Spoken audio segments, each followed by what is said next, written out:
Hi, this is Jill Varvel with the Dixiecast podcast. Today I'm at Richard's Market here in Fayetteville, Arkansas. I am going to interview Richard and take you on a little tour of this market. I first discovered Richard's about a month ago when I was on a hunt for some deli meat and discovered that there's a meat market here in Fayetteville and thought to check it out. And upon entry, I was very delighted to find that there's not just deli meat here, but there's a very vast and expansive meat counter, seafood, produce, take and bake pizza, homemade bread items, desserts like homemade pies, homemade quiches, take and bake items like for dinner, for lunch that are frozen that you could just take home and pop in the oven. And a whole host of specialty items like spices and seasonings. So I was really enchanted with this little market because, first of all, it reminds me of a little very similar deli that I used to go with my mom growing up in another state, and just kind of thought that over the years, little places like this have kind of gone away. And was really happy to find that not only Richard's Market exists here, right here in Fayetteville, but it has such a long history. So join me today as I interview Richard and take you for a tour around Richard's Country Market here in Fayetteville. So we're here today with Richard McGinnis from Richard's Market here in Fayetteville, Arkansas. And Richard, I want to thank you for joining me today. And if you'd like to just tell us a little bit about yourself. Raised out in Tawny Town. Started cutting meat when I was 16. I'm 67 now, so I've been at it for a while. So have you had a background in grocery or any kind of similar industry? I know you mentioned you were cutting meat. I started when I was 16 and worked in grocery stores until 30 years ago when we bought the shop. Okay. And I understand y'all have been open for 30 years now. What motivated you to open up Richard's Market?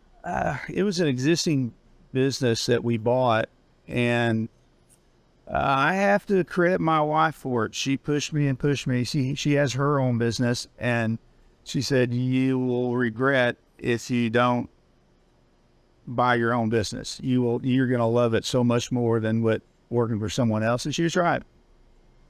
So 30 years, that's a while. How has the business changed over the years? It's changed a lot, but on the same token, it hasn't changed that much. Our variety, with the way things are done now, we're able to have better variety.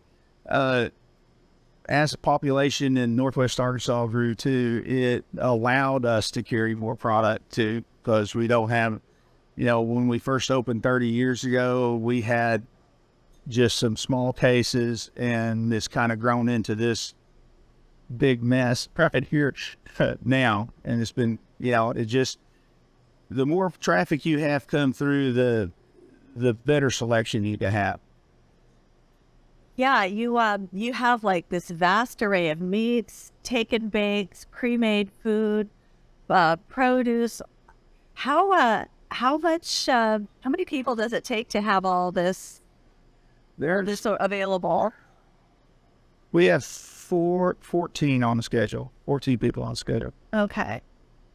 And how would you describe your clientele? Are you primarily catered to individuals, restaurants? It's 95% of our business is individuals. We have a little bit of restaurant business, not much, not hardly at all. Okay. So we go from we covered all classes. It doesn't make any difference. We have our bundles that we sell. We sell a lot of those. We have steaks. We have roast. It's just about, we worked real hard at making ourselves an everyday meat shop. When we bought the shop 30 years ago, we were a special event business. People came in if they had somebody special coming over for dinner or the holidays like that. And we worked real hard to convince people that even if you just need a pound of hamburger meat, you come here to buy a pound of hamburger. And we've done a pretty good job of that. Well, I can see that. I mean, with like these pies, and you have a lot of ready-made meals. Wow, I mean, I could really like bake it, being like a great cook if I just came over here. Well, we have a lot of people that tell me they do that. But, you know, a few years ago, I guess Chris would be able to tell us, but 10, 11 years ago, we put a kitchen in the back, and we started doing the food to go. And the reason we did that was years ago, someone had said that a meat department in a grocery store wasn't competing with another meat department. It was getting to where they were competing with the frozen food section in their store. People wanted the convenience in that, and I knew that was the direction everybody was going, was the convenience of meals. So that's where all the food to go, all the desserts and that came from, was to try to get that business, keep that business coming in here instead of going someplace else to get it. That is so forward thinking. I mean, just for a business of this size, just there's so much available here. I'm especially appreciative of your produce, just having such a large variety and a lot of really good quality produce. Does that come like from local, or do you just kind of have the produce come in from all over? No, we sell some local produce when we can get it. We have some of our lettuces and stuff comes from Ozark all season down in Winslow. During the summertime, we'll sell local tomatoes. We'll sell local corn when we get it. But our produce company that we use does a good job of carrying Arkansas produce when they can get it. Nice. And so, you know, they'll call me and say, hey, we got some beans today that's local. Or so like in the summertime, they do that a lot. Wintertime, we're just kind of, you sell what you get, which is the lettuce right now. Yeah. Now. Yeah. Well, that's kind of hard to come by. So good on you. So what is the best part about Richard's Market in your opinion, and what are some of your challenges? The best part about the market is working with my son and my granddaughter. We got 3 generations now, and it's pretty great. It's great. Yeah. Because they're trying to push me out the door, saying, Grandpa, it's time for you to retire. But I told them they couldn't make me leave. Right. Yeah. I understand that. And how about some of the challenges? I'm sure like the lockdowns and all of that, last 3 years has probably had a role, maybe not. Oh, yeah. COVID was something else, trying to make it safe for customers come in. We went to a program of we only let 5 customers in the shop at a time, which created headaches. We also put in curbside, which we had no idea how to do it. And Chris and Audrey figured it out, and it's here to stay. We still have a lot of people who do curbside. Ordering,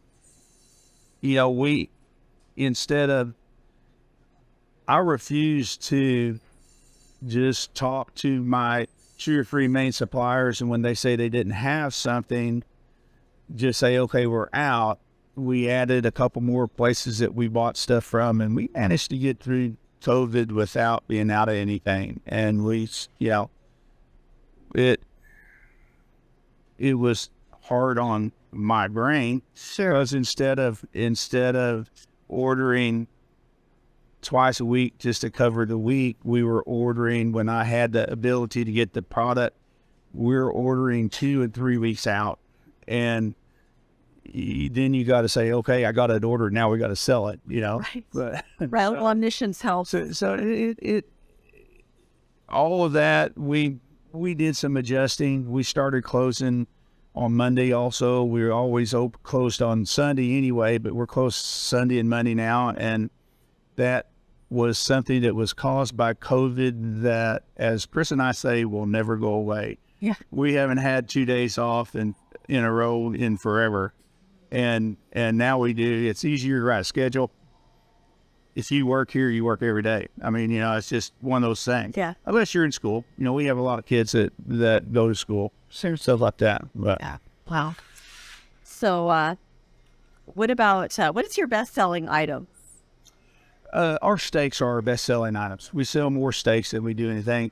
And hamburgers, getting to where it's pushing it too. But like today, we'll sell a lot of hamburger today, but like the beef tenderloins that he's cutting right there, we sell a lot of fillets, ribeyes, strips.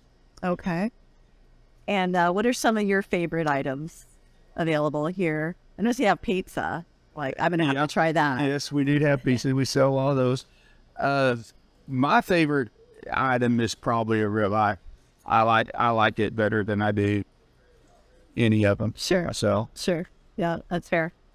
And so, how could people learn more about Richard's? Do you have a website? we have a website. We have we're on Instagram and Facebook, and we have a website which Audrey's taking care of that for us now. So, so she's doing a good job with that. So, Very good. Well, I just want to thank you so much for joining me today and for sharing all of this information about your great market. And did you have any parting thoughts that you'd like anyone to know about, hours maybe? Or we're open Tuesday through Saturday, 9 to 6, and we don't encourage it, but people have learned that they can call ahead and order. Well, Chris, a lot like this next week is going to be Easter week, so Chris is going to be on the phone most of the day, most of the time next week taking orders, and they don't have to. They can call the order in. They can do it curbside. They can come in and pick it up.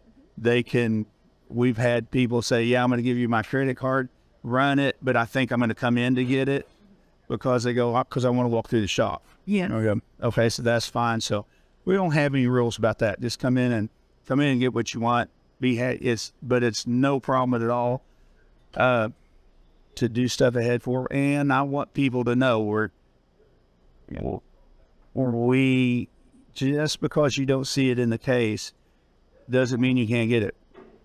Our steaks, if you want a thicker steak or a thinner steak, we'll cut you whatever you want. I'd say today, 25% of our steaks that we sell today, we will special cut. They'll come in and see that and go, hey, I want you to cut me something just a little bit different. And they'll do that. So people need to know that they can get whatever they want. That's nice. So it's kind of been a little evolution over. Tell me I can't get anything else in the shop. I laugh. Yeah. Sure we good. Well, you have this little Cafe de Vida stuff, like this little Yeah. powder. I mean, like I could not buy. I had to order it from Amazon. It's literally twice the cost. And when I saw that, I'm like, oh my God! It's just like all these little things. Most of the groceries that they've been added. Well, I work for Dillon's, which is part of Kroger Technique in this area for 15, 16 years. And then I worked for Fayetteville, which was part of Walmart for 3 years before we bought the shop. And I ran meat markets, so when I had store meetings, you picked up stuff through osmosis a lot of times. I just listening to it talk about cratage, listening to it talk about the bakery. That's something somebody's string me up for not saying anything about. I needed to tell people about our bread. Our bread. Yes. Every piece of bread we sell is made here at the shop. Oh goodness! Anything. Yeah. Chris is my baker. Chris is the guy that comes up with all the bread recipes are Chris's. The food recipes are mine that I came up with. We kind of split some of the desserts. A lot of the desserts are Chris's. I've got a couple. These two are mine. Those two are mine. Oh. The pie recipes are my mother's. And that is something that we do a lot with now, is our bread. And it's right now we have Easter bread. I noticed that. Okay, that's from Tiny Town. That's my mother's recipe. It's a sweet bread. It's got raisins in it, and that was traditionally what you got to eat on Easter morning, and after you finished with Lent. And Chris can't keep it right now. And we've got a lot of friends from Tawny Town coming and getting Easter bread. Yes. But that's one of the things that is just thrive for us. We sell a lot of sourdough, a lot of our French bread and that type of stuff. It's just unbelievable how much bread we actually sell. Well, I mean, this is just my own personal opinion, but I've had a really hard time finding, bread that I like. Yeah. Put it that way. And I was really impressed with your bread selection, particularly the sourdough, which is I don't do bread. I don't understand it either. I'm learning. Like I said, learning through osmosis. Yeah. When I see some, I go, that's not right. Then I go, Chris, what do we need to do? I'm getting to where I can actually look at it and tell what's wrong. But now I'm learning. That's quite a gift. That's quite an art. Like my wife always says, you all just need to make candles now because you got the butcher and the baker and you need a candlestick right there. That's so cute. I love it. That's great. That is so wonderful. Well, thank you again, Richard. Thank you for joining us today on the Dixiecast podcast, The Sound of the South. And we'll see you next time for another heaping helping of Southern comfort for your ears.